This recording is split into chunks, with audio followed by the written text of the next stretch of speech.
Emeritus Senior Minister and Economic Society of Singapore Honorary Fellow, Mr. Goh Chok Tong, President, Economic Society of Singapore, Professor Houston Kwa, Excellencies, distinguished guests, ladies and gentlemen. Very good evening to all of you, and thank you very much for inviting me to the Economic Society of Singapore's annual dinner. I'd like to begin by thanking ESS for your important work in building a strong network of economists in Singapore.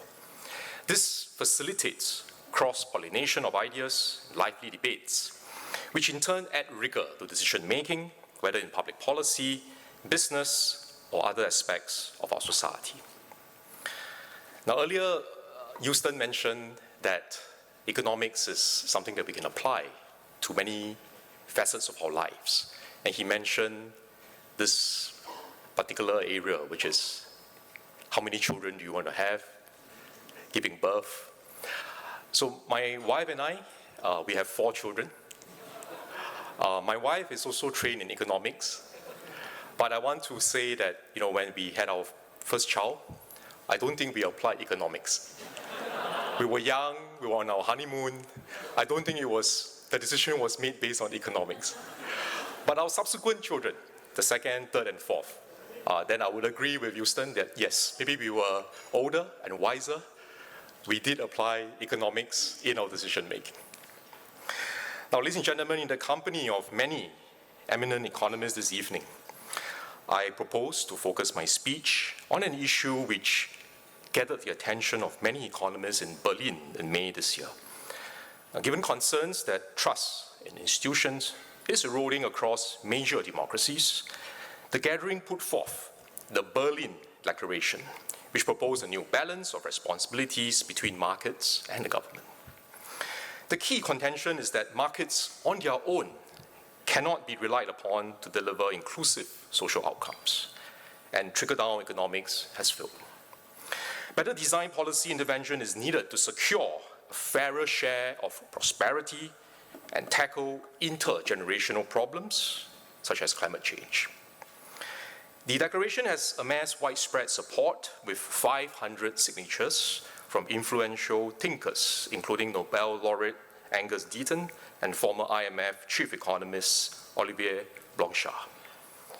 Now, this contrasts starkly against the market liberal Washington consensus, which for 4 decades emphasized the primacy of market-based policies, free trade, and deregulation, and espoused the concept of a small state. Now, while the two ideologies are distinct, the crux of it lies the question: what is the proper and sustainable role of the state?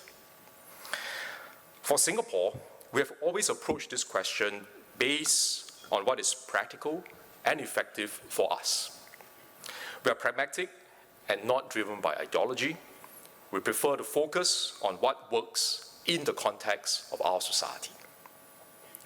We generally rely on market solutions as much as possible, but we are prepared to intervene in a decisive and targeted manner if necessary, for example, in clear instances of market failure. Today, I would like to highlight 3 key areas where the government believes we can play a role. 1, ensuring adequacy of essential public services. 2, supporting our people in adjusting to shocks. And 3, planning and building ahead of demand to crowd in further investments. In the process, we are also careful to avoid the slippery slope of excessive individualism, populism, and short-termism. These 3 isms have gained dangerous traction in recent times and become dominant driving forces in the politics of some of the biggest economies today. If we allow these 3 isms to affect our politics in Singapore, they will also, likewise, adversely impact our ability as a society to plan long-term and to formulate sound economic policies. Now, coming back to the 3 key roles of government. First, the government needs to ensure that essential public services, such as public transport, are adequate. On its own, the market will likely underinvest in such services, resulting in a suboptimal outcome for society. Using public transport as an example, our founding fathers had a foresight that in Singapore we needed an efficient transport system with two key elements: smooth flowing roads and a mass people mover system. With limited land, public transport, which includes MRT, buses, and point-to-point transport, was prioritized over private transport. In the 1950s, buses were regarded as mosquitoes because they wove in and out of traffic. And the routes were haphazard, the service was dismal, and workers' strikes were commonplace. The government took the first step in transport planning in the 1970s by consolidating the bus industry and tightening regulatory oversight. We also strengthened the tripartite partnership between government, operators, and unions. We have come a long way since. With more MRT lines built and buses deployed, connectivity and convenience has greatly improved for our people. When our two new lines, Cross Island Line and Jurong Region Line, are completed in the 2030s, 8 in 10 households in Singapore will be within a 10-minute walk of a train station. And commuters currently enjoy a subsidy of more than $1 per trip because we accept that public transport is a merit good, and we do not fully recover the costs for both capital and operating expenditure. Without government providing large amounts of upfront investments and recurrent subsidies, we will likely end up with a less developed public transport network, as well as much higher fares for commuters. Getting the physical infrastructure up is only the first step. The long-running challenge is operations, continually delivering reliable and high-quality public transport service. By the early 2000s, our bus industry had consolidated to two major operators and ran on a largely privatized model. With profitability concerns on hand, the operators were constrained in upgrading their fleets ahead of demand and plying routes with low demand. So the government decided to combine the responsiveness, inclusiveness, and breadth of a centralized system with the efficiencies of the private sector by introducing the bus contracting model in 2016. LTA took over the bus assets, planned the bus routes, and collected fares. Operators bid for the routes via tenders conducted by LTA, and they are paid a service fee and held to a service standard. Under this hybrid model, the government planned the routes, set the standards, and bore the revenue risk, while private operators were incentivized to deliver quality operations in order to compete for contracts and to stay profitable. Injecting regulated competition in the bus market has reaped returns, improving bus reliability, efficiency, and commuter experience. The number of public transport operators has grown from 2 to 4. The increased competition has spurred the operators to improve their efficiency, with average tender prices falling by 15% after 5 rounds of competitive tendering by LTA.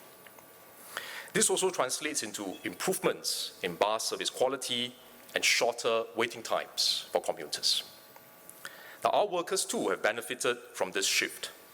Operators improved recruitment and retention efforts for bus captains and introduced best practices and new technologies from abroad. One example is the driver assistance system that uses technology to improve work processes and conditions for our bus captains. Now, at the same time, the government has been able to respond more quickly to evolving needs in its role as central planner.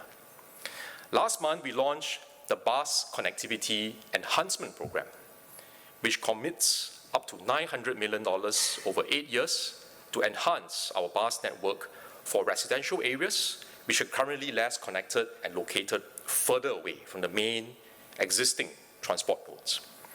So this allows us to plan ahead to support new housing projects launched by MND and HDB in different parts of Singapore.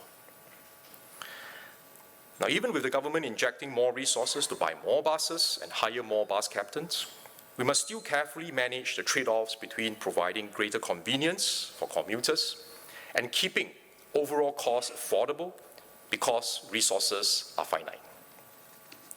This is why we need to continue to rationalize bus services as we develop our MRT network, especially the long trunk services that run parallel to the MRT lines, which see a significant drop in ridership when many commuters switch to taking the MRT. If we continue with all these bus services, which is certainly the more popular thing to do, instead of bus rationalization, it will translate to higher costs for the entire system, and in turn, higher fares for commuters and a larger burden on taxpayers. So from an economics perspective, I'm sure many in the audience would agree that rationalizing low ridership buses that duplicate the MRT lines and reallocating the resources to serve residents from new estates is the correct policy decision, as it increases welfare for society as a whole. However, we need to handle the concerns from affected residents who would naturally prefer to have both the new MRT line and the existing buses, if possible. Human nature. This is why I believe that good economics require good politics to achieve its desired outcomes. We need to have the political courage to do the right thing and resist the three isms that I spoke about earlier, as well as the political skill to persuade the majority of voters to support the changes so that we are able to implement economically sound policies. And good economic outcomes would in turn earn broad-based support for good politics, so we can have a virtuous circle that will benefit our society in the longer run. Now, the second area I want to talk about is adjusting to shocks. The government recognizes the importance of supporting our people in adjusting to shocks and managing the costs of transitions. Now, economics typically focuses on equilibrium and steady-state effects. But as Princeton University economist Alan Blinder said, and I quote, "People don't live in equilibrium states and spend most of their lives in one transition or another," unquote. Shocks are often unexpected, sharp, but temporary. Think COVID-19. On the other hand, transition costs arise from structural shifts that are often predictable, prolonged, and permanent. The US-China contestation and its impact on global trade and supply chain networks is one such shift. The need to deal with climate change and the impact of AI are other examples. They challenge the fundamentals upon which many economies and jobs are premised and require societies to respond with new policies, mindsets, and skill sets. The greatest challenge comes when we need to navigate both shocks and transitions at the same time, which was what happened in the last few years. During the shock of COVID-19, we recognized the importance of preserving core capabilities that we had taken decades to build and preventing long-term economic scarring. At the same time, we had our eye on the future and encouraged our workers to upskill so they can remain employable if they take on the new jobs. Our aviation and tourism sectors were severely impacted by the pandemic. But throughout COVID-19, we kept our airport open to facilitate the flow of people and goods, and for the muscles in our system to stay warm and active. The government channeled additional support to these sectors, such as higher amounts of wage co-funding under the Jobs Support Scheme and the Aviation Workforce Retention Grant. Companies and workers in the jobs retained by these measures used the downtime to upskill and raise productivity by exploring greater use of automation and digitalization. Now, contrast this with what some other airports or airlines had done. They took a shorter-term view of laying off workers to protect their bottom lines, instead of a longer-term perspective of retaining capabilities, building resilience, and preparing for the bounce back after the pandemic. In other words, they cut jobs to save costs, unlike our approach of cutting costs to save jobs. I'm glad that our efforts to help employers and workers cushion the shocks have paid off and positioned Changi in a good position to take flight when the fog eventually lifted. Changi was among the first in Asia to reopen to international travelers in 2021, and our airport and Singapore Airlines could capture opportunities in the subsequent travel boom. Now, another shock was the outbreak of war between Russia and Ukraine in 2022, which caused global inflation to surge to its highest level in decades. Cost of living continues to be a pertinent concern for many societies, including Singapore. On the one hand, we wanted to cushion the impact, especially on the vulnerable. On the other, we needed to ensure that any support did not inadvertently stimulate excessive demand and trigger a price-wage spiral that could threaten the macroeconomic and financial stability of the economy. The government's support was therefore calibrated to avoid distorting price signals and preserve the right economic incentives for household behavior. Some asked for outright price subsidies or caps to energy prices and pointed to other countries with long-term fuel subsidies.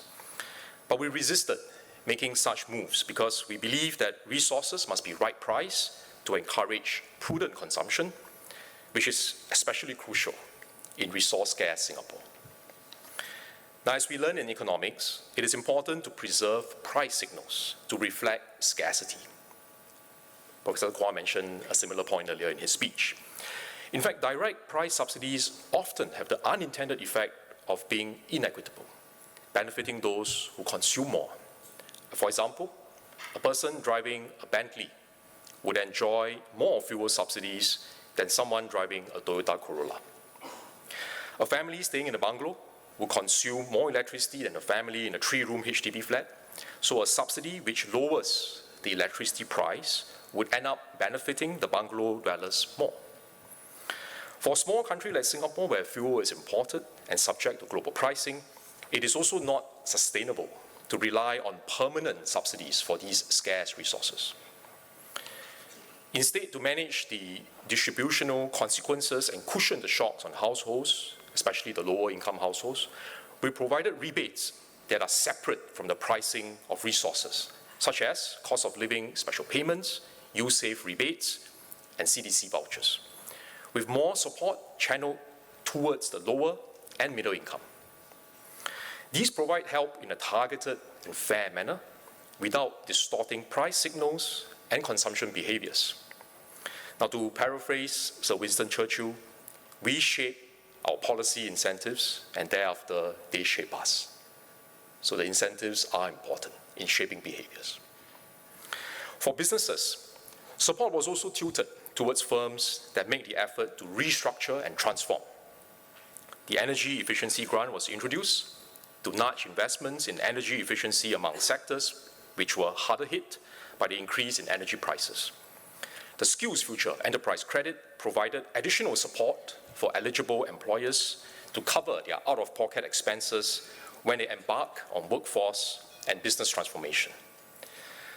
The easier and more populist approach would have been for the government to fix prices and dole out broad-based subsidies, instead of digging deep into the needs and value chain of each sector and focusing on longer-term goals to push for more thorough restructuring efforts amidst challenging times. But it was important for us to do the right thing and not just pursue what is easy and convenient. Because the best way to deal with inflation in the longer run is to ensure that our firms are more productive, our workers are better skilled and more adaptable, and their real incomes can continue to rise over time. That is the best way, a more sustainable way of helping our workers. When the shock passes, we will make progress on our longer-term economic transition, and we hope that Singapore will be able to emerge stronger and to be more competitive in the new operating environment.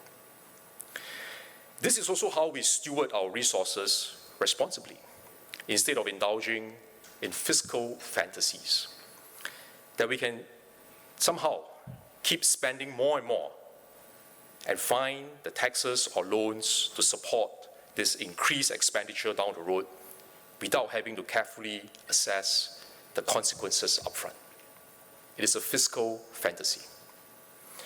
It is neither politically responsible nor economically sound for some parties to propose spending more on one hand and then criticize the government for raising taxes to ensure that the additional expenditure can be sustained over the longer term.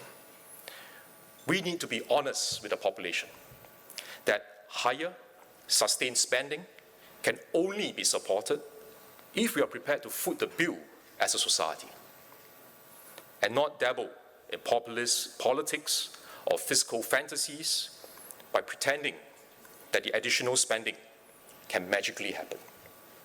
It doesn't happen in real life. It is also disingenuous to suggest that drawing down from past reserves will not take resources away from future generations and then still claim that such moves are not a raid on past reserves. The way I see it, if it walks like a duck, quacks like a duck, looks like a duck, it is a duck. Please don't try to mislead people by calling it a chicken.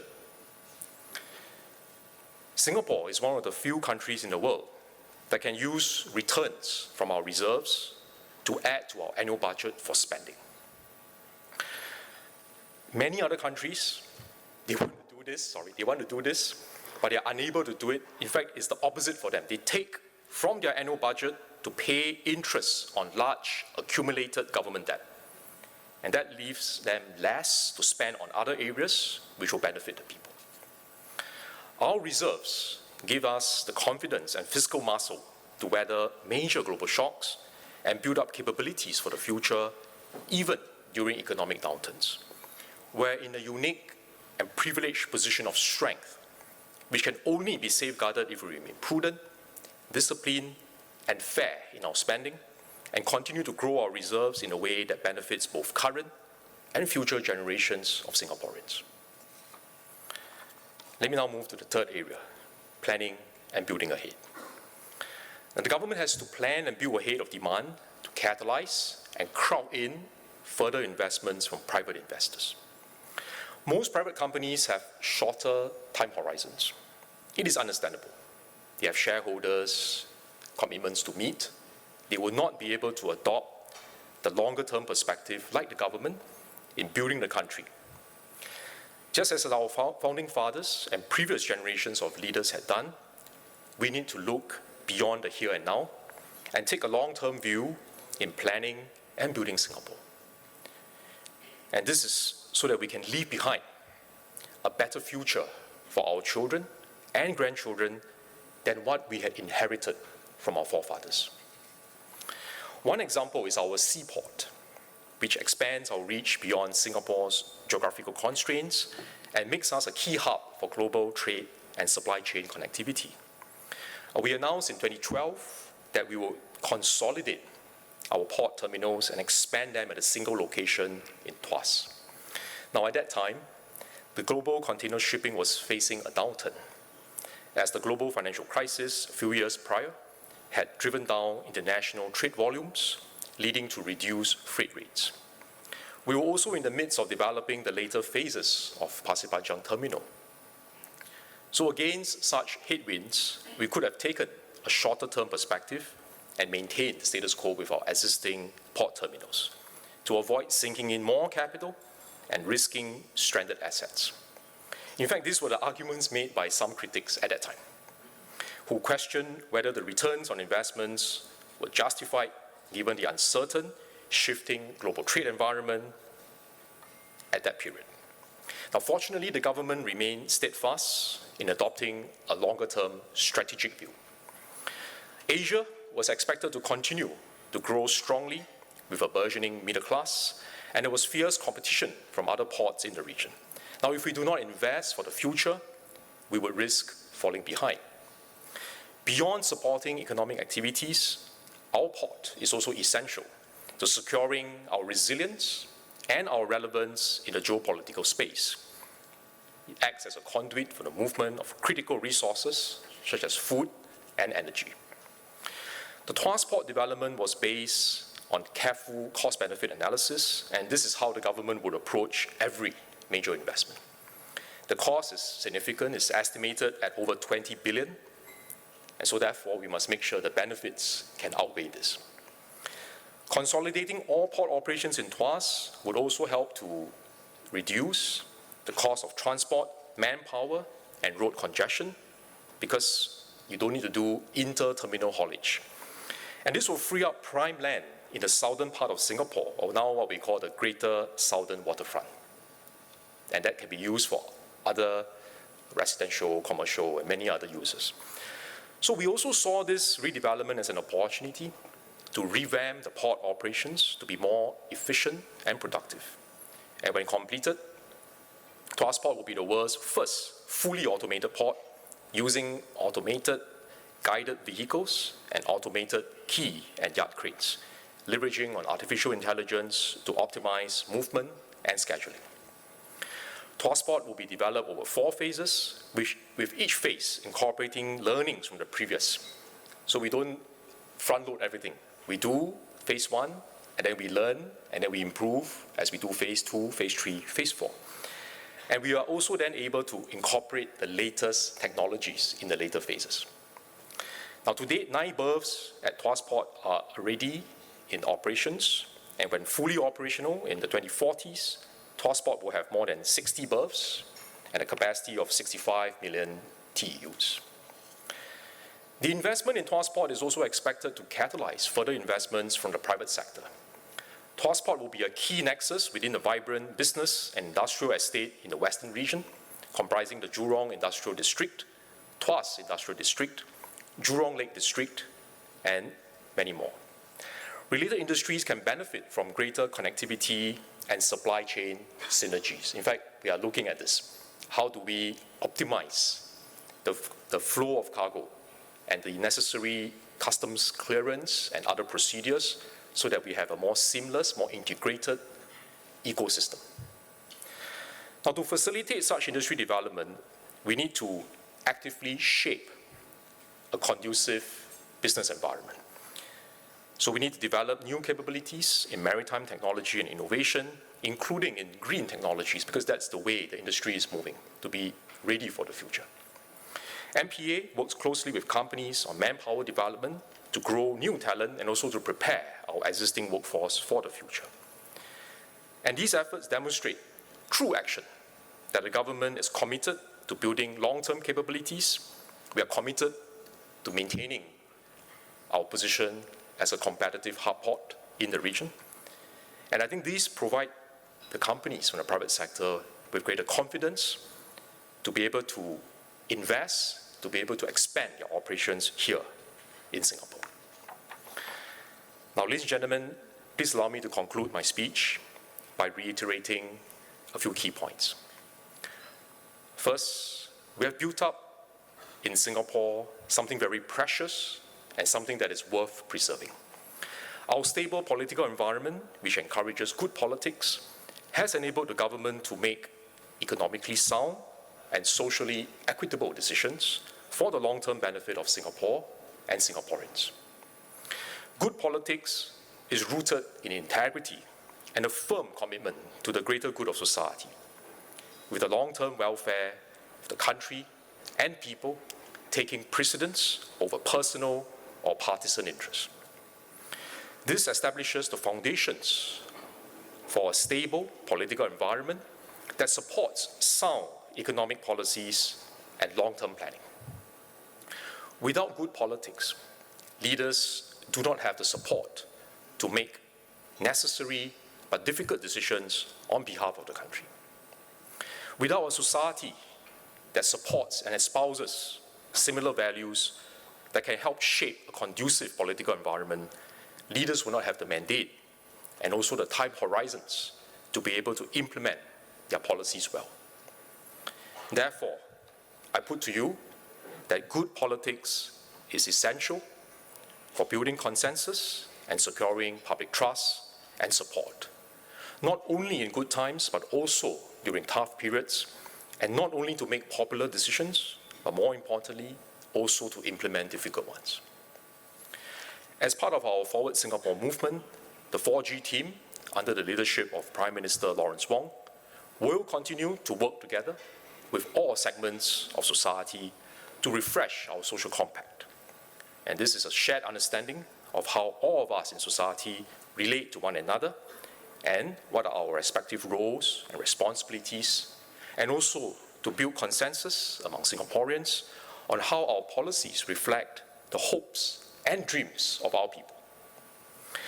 I would like to call on ESS to continue working closely with the government to help fine-tune policy measures and to enable Singaporeans to gain a better understanding of the economic rationale and trade-offs. Your regular dialogue sessions are very useful platforms to achieve these goals, serving as beacons of knowledge to help illuminate the path forward. Thank you very much for your attention, and I wish everyone an enjoyable evening ahead. Thank you.